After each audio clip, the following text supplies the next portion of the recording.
There was an interesting hearing this past week in the state capitol as members of the California legislature listened to the head of the California Air Resources Board, the Energy Commission, about the closure of 2 refineries in California next year, one in Southern California in Carson, another in the San Francisco Bay Area. Those refineries themselves represent about 20% of the fuel that is used in the state. And some concerns are whether or not that's going to increase the cost of the pump or increase the amount of fuel that's actually imported to the ports of Long Beach and Los Angeles. Assemblymember Mike Gipson is a Democrat from Gardena. He chairs the Assembly Taxation and Revenue Committee. Assemblyman, thanks for taking the time. So I believe the Phillips 66 refineries in your district, if it's not, it's close to your district. Are you glad to see them closing this facility? I am not glad to see them close. I'm very concerned with Phillips 66 closing, and it's adjacent to my district. It's literally 50 feet away from my district, but the jobs that it holds, the independent individuals that rely every day on going to that place, to that refinery, working each and every day. Those individuals live in my district. They shop in my district. They add to the economy in my district. This is a tremendous loss to my district. So I'm very concerned with Phillips 66 closing its doors. I've sat down with them and tried to do everything that I can to convince them to remain here in Southern California, as a whole. And they have said that they cannot do business in the state of California. Expand on that for a moment, because from what I've been reading, they said, well, listen, you know, the market is changing. There are more EVs.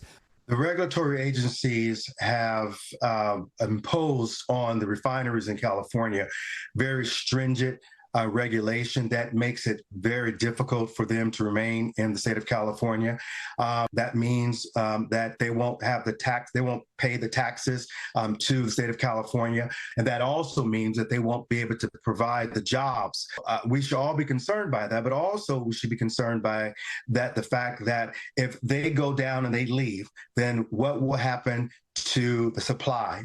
They have said to the state, listen, we will still get gas to burn, but it will have to be imported. That means refined somewhere else, and not just refined somewhere else in the United States, but some foreign refinery, and then shipped in through the port. Is that your understanding? And what concern does that raise over air quality? It is a concern, because if it's shipped here, then that means when we look at our ports and those vessels that comes in, those vessels are emitting emissions into our air, and we're very concerned by that, right? And so not only that, but that crew that's coming in from another country, we should be very concerned about where it's coming from, because they don't have not only our human rights protections, our civil rights, our workers' rights, our workers' protections.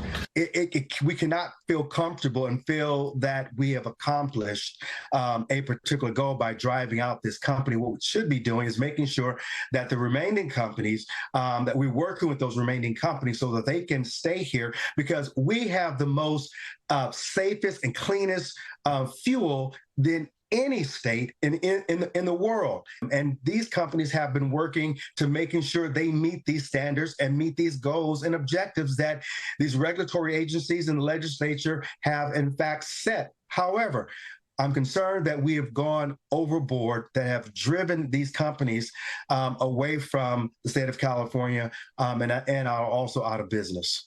We're running out of time, but do you have any support for that within your colleagues or the governor's office? Is he sensitive to that, what you just raised? Well, I have not spoken to the governor's office myself directly, but I hope, because Valero's leaving, Phillips 66 has also indicated they're leaving as well. There's strong conversations taking place with the governor's office. I'm hoping that we'll, one, talk about how do we keep the remaining companies here in the state of California. And I hope that will also cause my colleagues a sense of pause when it comes down to legislation that further drive these businesses out of businesses and out of California. So they can stay here and meet our goals and our standards and continue. Assemblymember Mike Gipson, Democrat from Gardena, thank you very much for taking the time. Thank you very much.